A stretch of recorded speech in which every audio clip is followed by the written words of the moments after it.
Good morning all of you. अभी हम भाषा की परिभाषा पढ़ चुके हैं। आज का हमारा जो टॉपिक है वो है भाषा के कार्य। भाषा के मुख्यतः 3 कार्य होते हैं। पहला कार्य है सूचनात्मक कार्य, दूसरा अभिव्यक्ति के साधन का कार्य और तीसरा निर्देशात्मक कार्य। सूचनात्मक कार्य, भाषा का सूचनात्मक कार्य बहुत ही आवश्यक है। इसके द्वारा किसी भी विषय वस्तु को संप्रेषित किया जाता है। इस भाषा के कार्य के द्वारा विश्व को किसी भी सूचना का वर्णन करने के लिए उपयोग में लाया जाता है। इसलिए भाषा का प्रथम कार्य सूचना को संप्रेषित करना है। उदाहरण के लिए शिक्षक के द्वारा कक्षा में किसी प्रकरण की परिभाषा, अर्थ, प्रकार का अध्ययन करवाना। दूसरा जो कार्य है वो है अभिव्यक्ति के साधन का कार्य।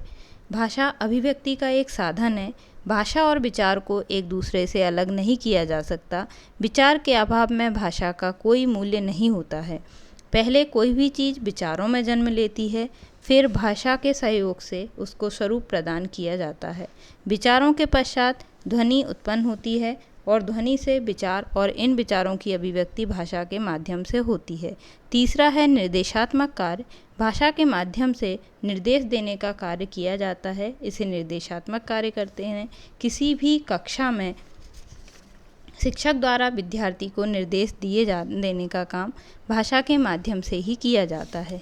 जैसे सेना में मेजर द्वारा अपने सैनिकों को जो भी बात कही जाती है वह निर्देश के रूप में भाषा के माध्यम से कही जाती है। अब आता है भाषा की आवश्यकता क्यों है। भाषा की आवश्यकता क्यों है अलग अलग विषयों में। भाषा की सहायता से ही किसी समाज, विशेष या देश के लोग अपने मनोगत भाव अथवा विचार एक दूसरे पर प्रकट करते हैं। दुनिया में हजारों प्रकार की भाषाएं बोली जाती हैं और इसकी अभिव्यक्ति का सर्वाधिक विश्वसनीय माध्यम है। यही नहीं, ये हमारे समाज के निर्माण, विकास, अस्मिता, सामाजिक व सांस्कृतिक पहचान का भी महत्वपूर्ण साधन है।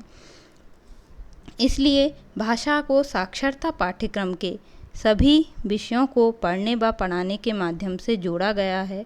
भाषा बहुत ज़रूरी है, बस एक साधन है, एक स्रोत जिसके माध्यम से इंसान अपने अंदर के सोच विचार, समझ, जानकारी को लोगों के सामने क्या कैसा भी रफ्तार, वैचारिक आदान प्रदान का माध्यम कहता है या अपने विचारों का आदान प्रदान भाषा के माध्यम से आसानी से कर सकता है।